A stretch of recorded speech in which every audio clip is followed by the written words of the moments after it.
Hello good morning दोस्तों। Welcome back to new good वे।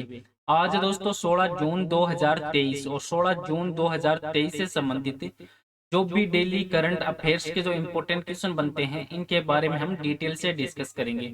और आज के दिन 16 जून को कौन सा दिवस है वो मनाया जा रहा है, तो 16 जून को अंतर्राष्ट्रीय पारिवारिक प्रेषण दिवस है उसके रूप में मनाया जा रहा है। और ये दिन है वो उन महत्वपूर्ण योगदान के बारे में एक वैश्विक जागरूकता की पहचान करता है जो दुनिया भर के जो प्रवासी है वो अपने परिवार की भलाई के लिए करते हैं। और लगभग 258 मिलियन लोग हैं वो अपने मूल देश से बाहर रहते हैं। और ये श्रमिक वो अपने रिश्तेदारों को जो पैसा भेजते हैं वह दुनिया भर में 800 मिलियन लोगों का समर्थन है वो करता है। और आज के वीडियो की आपको पीडीएफ चाहिए तो आप हमारे जो टेलीग्राम ग्रुप है वहां से वीडियो की पीडीएफ है वो प्राप्त कर सकते हैं। और लास्ट में आपको क्वेश्चन भी दिया जाएगा जिसका आंसर है वो आपको कमेंट बॉक्स में लिखना है। तो चलिए दोस्तों स्टार्ट करते हैं क्वेश्चन नंबर 1 से। और आज का वीडियो आपको अच्छा लगे तो चैनल को सब्सक्राइब और इसका बेल आइकन है वह जरूर प्रेस करें ताकि डेली के जो वीडियो अपलोड कर रहा हूं मैं उनका नोटिफिकेशन है वो आपको मिलता रहे। क्वेश्चन नंबर 1 है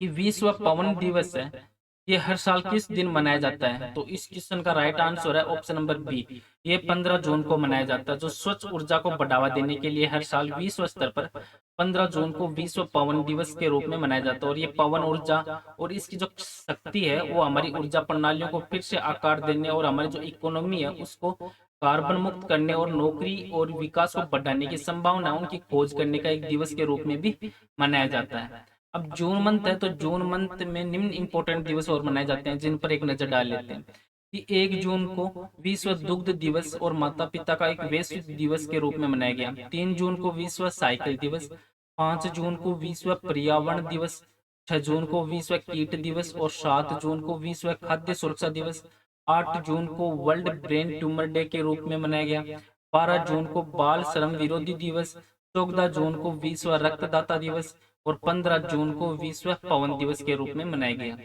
नेक्स्ट क्वेश्चन है क्वेश्चन नंबर 2 कि आरबीआई के किस गवर्नर को 2023 के लिए सम्मानित जो governor of the year award है उनसे सम्मानित किया गया है, तो इस क्वेश्चन का राइट आंसर है ऑप्शन नंबर सी। ये शक्तिकांत दास को सम्मानित किया गया है। जो भारतीय रिजर्व बैंक के गवर्नर है शक्तिकांत दास, इनको 2023 के लिए जो सम्मानित governor of the year award से सम्मानित किया गया है। और ये अवार्ड है ये इसमें जो वित्तीय प्रणाली में जो केंद्रीय बैंकों को एक उभरती भूमिका के ऊपर प्रकाश डालते हुए इनको ये अवार्ड हो शक्तिकांत दास को दिया गया है। अब बैंकिंग से संबंधित जो इम्पोर्टेंट बिंदु बनते हैं उन पर एक नजर डाल लेते हैं कि भारतीय रिजर्व बैंक ने कोहिमा में अपना उप कार्यालय खोला है।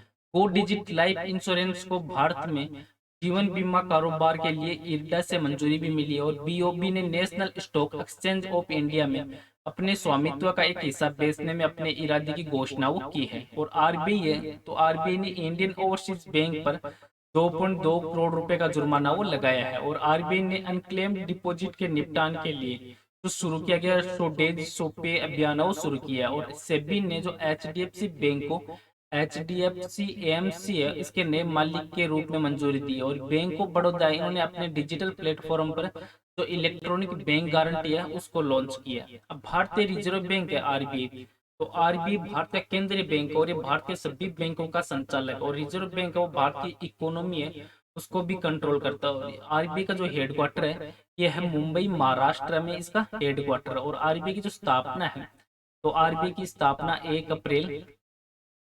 1935 को आरबीआई की स्थापना हुई थी। और प्रेजेंट टाइम गवर्नर है शक्तिकांत दास। और इसकी जो आधार ऋण दर है आरबीआई की वो है 6.25%।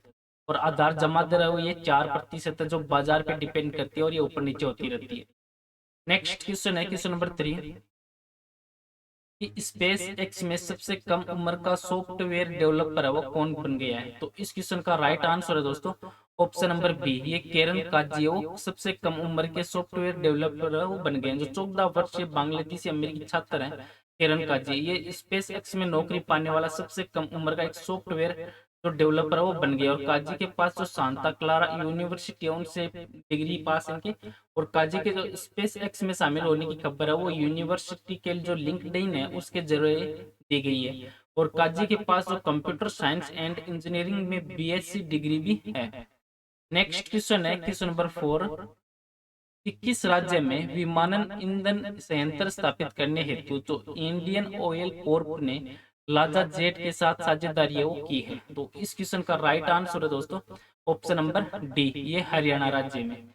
जो भारत के सबसे बड़े तेल रिफाइनर में से एक है इंडियन ऑयल कॉर्प, इन्होंने हरियाणा में एक विमानन ईंधन संयंत्र स्थापित करने के लिए जो अग्रणी टिकाऊ ईंधन प्रौद्योगिकी की कंपनियां लांजा जेट इनके साथ एक सहयोग किया है। और लगभग ये जो 23 बिलियन रुपए, जिसमें रुपए में देखें तो 280 मिलियन डॉलर के निवेश के साथ इस साझेदारी को किया गया। और इस साझेदारी का उद्देश्य है कि देश में जो स्थायी विमानन ईंधन है के प्रोडक्शन को बढ़ाना। और आईओसी के अध्यक्ष हैं प्रेजेंट टाइम में एस.एम. वेद, इन्होंने दिल्ली में जो आयोजित एक कार्यक्रम हुआ था, इस कार्यक्रम के दौरान ये जो महत्वपूर्ण विकास है इसको भी साझा किया गया था। अब हरियाणा राज्य है, तो हरियाणा राज्य से संबंधित जो इंपोर्टेंट बिंदु बनते हैं उन पर एक नजर डाल लेते हैं कि मुख्यमंत्री दूध उपहार योजना इसका स्कॉच गोल्ड अवार्ड के लिए चयन हुआ है।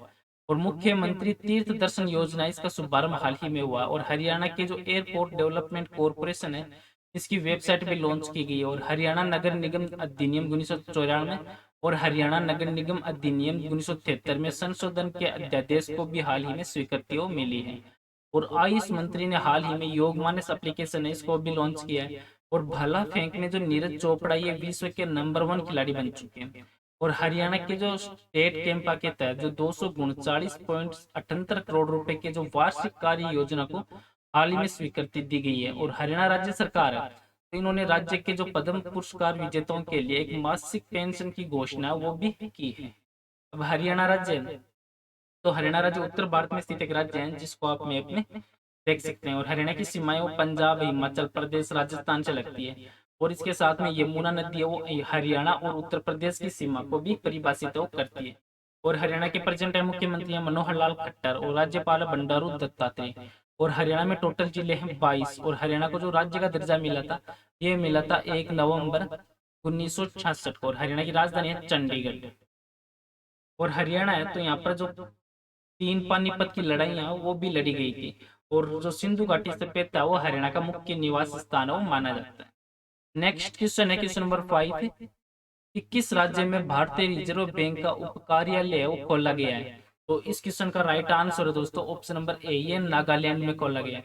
जो भारतीय रिजर्व बैंक है आरबीआई, इन्होंने नागालैंड की जो राजधानी है कोहिमा उसमें एक अपना उप कार्यालय खोला है, जिससे जो central bank of north east India की मौजूदगी और बढ़ेगी। और इसके साथ जो सेंट्रल बैंक है इन्होंने ईटानगर में जल्द ही एक और कार्यालय खोलने की घोषणा वो भी की है। और रिजर्व बैंक जो डिप्टी गवर्नर है प्रेजेंट टाइम में माइकल देवव्रत पात्रा, इन्होंने इस उप कार्यालय का उद्घाटन वो किया है। अब नागालैंड है, तो नागालैंड भारत का एक उत्तर पूर्वी राज्य है जिसको आप मैप में देख सकते हैं। और इसकी सीमाएं असम, अरुणाचल प्रदेश, बर्मा और मणिपुर से मिलती है। और नागालैंड के प्रेजेंट मुख्यमंत्री नेफ्यू रियो और राज्यपाल जगदीश मुखी। और उप मुख्यमंत्री है यानतुंगो पेटन। और यहाँ में जो नागालैंड में टोटल जिले हैं वो है 12। और नागालैंड की राज्य की स्थापना वो 1 दिसंबर 1963 को नागालैंड की स्थापना हुई थी। और यहाँ की राजधानी कोहिमा। नेक्स्ट क्वेश्चन है क्वेश्चन नंबर 6 कि किस देश ने global digital public infrastructure summit है इसका आयोजन वो किया है।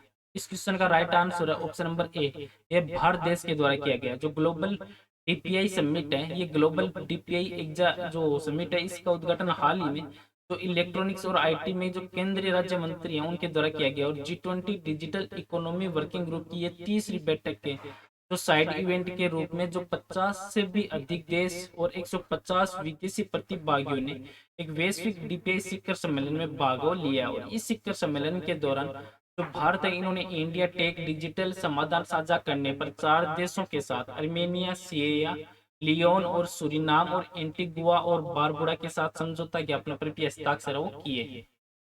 नेक्स्ट क्वेश्चन है क्वेश्चन नंबर 7 कि विश्व बैंक है, तो विश्व बैंक ने किस शहर में दक्षिण एशिया में अपनी पहली सड़क सुरक्षा परियोजना वो शुरू की है। तो इस क्वेश्चन का राइट आंसर है ऑप्शन नंबर बी, ये ढाका के साथ में की है। तो वर्ल्ड बैंक इन्होंने ढाका में बांग्लादेश सरकार के साथ लगभग 358 मिलियन अमेरिकी डॉलर के वित्त पोषण पर हस्ताक्षर वो किए हैं। और इसके साथ जो दक्षिण एशिया में अपनी पहली समर्पित सड़क सुरक्षा परियोजना भी शुरू की है। और ये परियोजना वो सड़क सुरक्षा में सुधार करने और चयनित शहर या उच्च तो जोखिम वाले जो राजमार्ग है उन पर दुर्घटना को कम करने में भी मदद प्रदान करेगा। और इस परियोजना की कार्यान्वयन के लिए जो बांग्लादेश के 2 राष्ट्रीय राजमार्ग गाजीपुर एलेंगा और नटोर नवाबगंज उनको भी चुना गया है।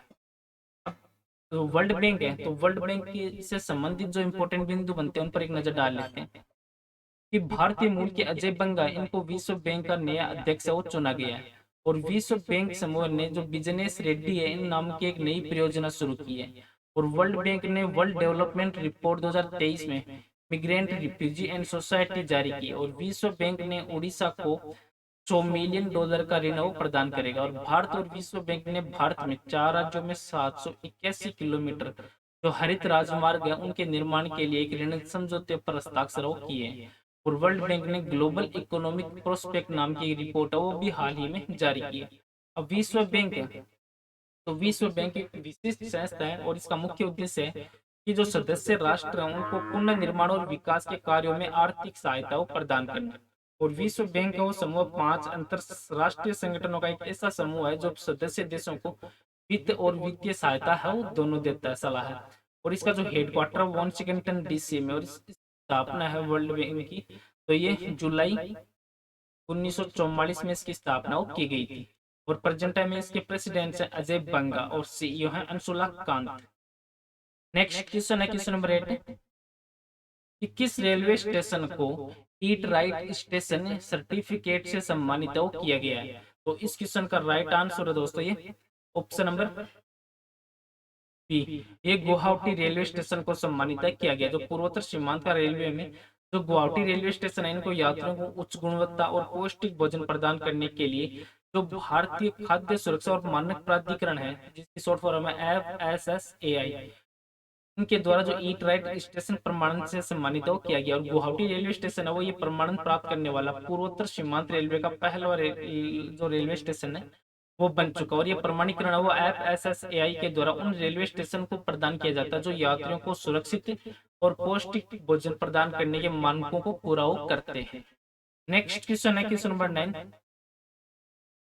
कि स्क्वैश विश्व कप 2023 का आयोजन है ये भारत के किस शहर में किया जा रहा है। तो इस क्वेश्चन का राइट आंसर है दोस्तों ये ऑप्शन नंबर डी, ये चेन्नई में किया जा रहा है। तो तमिलनाडु के युवा कल्याण और खेल विकास मंत्री हैं उदयनिधि स्टालिन, उन्होंने चेन्नई के जो स्क्वैश विश्व कप के उद्घाटन समारोह में हाल ही में भाग लिया। और स्क्वैश विश्व कप है इसका चौथा संस्करण है, ये 13 जून से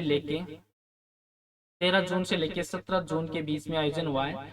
और इस आयोजन में चैंपियनशिप में भारत, चीन, जापान, मलेशिया, ऑस्ट्रेलिया, दक्षिण अफ्रीका इनके संयुक्त 8 देश वो इसमें भाग लिए थे। नेक्स्ट क्वेश्चन है क्वेश्चन नंबर 10 कि फीफा अंडर 20 विश्व कप का खिताब वो किस टीम ने जीता है। तो इस क्वेश्चन का राइट आंसर है ऑप्शन नंबर बी, ये उरुग्वे के द्वारा ये खिताब वो जीता गया। जो उरुग्वे है इन्होंने इटली को 1-0 से हराकर पहली बार अंडर 20 विश्व कप फुटबॉल है ये खिताब जीता। और इसके साथ ही टूर्नामेंट में पिछली 4 बार जो यूरोपीय टीमों की जीत का सिलसिला वो भी टूट चुका है। और लुसियानो है इन्होंने 86वें मिनट में जो हेडर पर विजयी है वो गोल प्राप्त किया था और टीम पहली बार खिताब पर अपना कब्जा किया है। अब फीफा अंडर 20 विश्व कप का इतिहास देखें, इन पर भी एक नजर डाल लेते हैं कि टूर्नामेंट है वो पहली बार 1977 में फीफा वर्ल्ड यूथ चैंपियनशिप के रूप में आयोजित किया गया था। और 2005 में इसका नाम बदलकर फीफा अंडर 20 वर्ल्ड कप कर दिया गया। और टूर्नामेंट है ये हर 2 साल में विषम संख्या वाले वर्षों में आयोजित किया जाता है। और 12 अलग अलग देशों ने ये खिताब जीता है जिसमें अर्जेंटीना 6 खिताबों के साथ सबसे सफल टीम बनी है। और ब्राजील ने 5 खिताब जीते हैं जिसमें पुर्तगाल, नाइजीरिया, स्पेन और उरुग्वे ने 2-2 खिताबों जीते हैं। और टूर्नामेंट का उपयोग वो दुनिया की कुछ सर्वश्रेष्ठ युवा प्रतिभागी हैं उनके प्रदर्शन के रूप में किया गया है जैसे खिलाड़ियों के साथ में। और डिएगो माराडोना, लियोनेस मेसी और नेमार सभी ने जो टूर्नामेंट के सर्वश्रेष्ठ खिलाड़ी के रूप में गोल्डन बॉल पुरस्कार भी जीता है। और आज का नेक्स्ट और लास्ट क्वेश्चन है जिसका आंसर है कमेंट बॉक्स में लिखना आपको कि आरबीआई के किस गवर्नर को 2023 के लिए सम्मानित governor of the year award से सम्मानित किया गया है। तो इस क्वेश्चन का राइट आंसर है वो आपको कमेंट बॉक्स में लिखना है। और पीछे की वीडियो में भी आपको एक क्वेश्चन दिया था कि किस राज्य सरकार ने राज्य के जो पद्म पुरस्कार विजेताओं के लिए मासिक पेंशन की घोषणा की है। क्वेश्चन का राइट आंसर है ऑप्शन नंबर सी, ये हरियाणा राज्य सरकार के द्वारा किए गए। जो हरियाणा के प्रेजेंट टाइम मुख्यमंत्री मनोहर लाल खट्टर, इन्होंने राज्य के जो पद्म पुरस्कार विजेताओं को 10,000 रुपये मासिक पेंशन देने की घोषणा वो की है। चलो दोस्तों, आज का वीडियो यहीं पे समाप्त करता हूँ। वीडियो आपको अच्छा लगे तो चैनल को सब्सक्राइब और इसका बेल आइकन है वो जरूर प्रेस करें और वीडियो को भी शेयर जरूर करें। Thank you all of you.